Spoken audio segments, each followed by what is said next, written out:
അസ്സലാമു അലൈക്കും വറഹ്മത്തുള്ളാ. പ്രിയമുള്ള സുഹൃത്തുക്കളെ, പരീക്ഷണങ്ങൾ ഒരു വിശ്വാസിയെ സംബന്ധിച്ചിടത്തോളം അവൻ്റെ ഒരു കൂടപ്പിറപ്പിനെ പോലെയാണ്. ഒന്നിനു പിറകെ മറ്റൊന്നായി പരീക്ഷണങ്ങൾ വന്നുകൊണ്ടിരിക്കുക എന്നത് ഒരു വിശ്വാസിയുടെ അടയാളമായി നമുക്ക് കാണാൻ സാധിക്കും.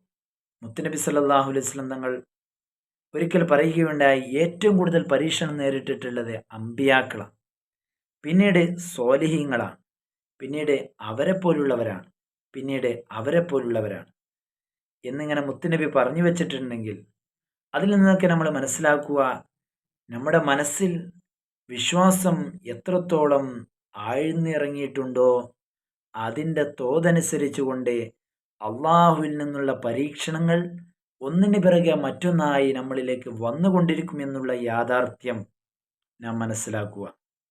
ആയതുകൊണ്ട് ഇങ്ങനെയുള്ള പരീക്ഷണ ഘട്ടങ്ങളിലൊക്കെ സ്വബറാകുന്ന, ക്ഷമയാകുന്ന ആയുധം കൊണ്ട് നേരിട്ടുകൊണ്ട് വിജയത്തിൻ്റെ കൊടി പറത്താൻ നമുക്ക് സാധിക്കണം.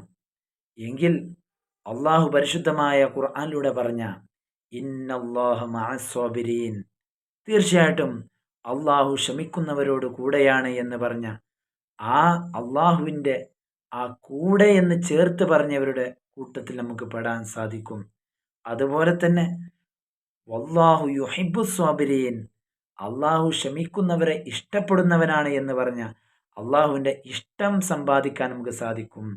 അതുപോലെ തന്നെ വബശ്ശിരി സ്വാബിരീൻ, ക്ഷമിക്കുന്നവർക്ക് സന്തോഷ വാർത്ത അറിയിക്കുക എന്ന് ഖുർആനിലൂടെ പറഞ്ഞ ആ സന്തോഷം സ്വീകരിക്കാൻ നമുക്ക് സാധിക്കും.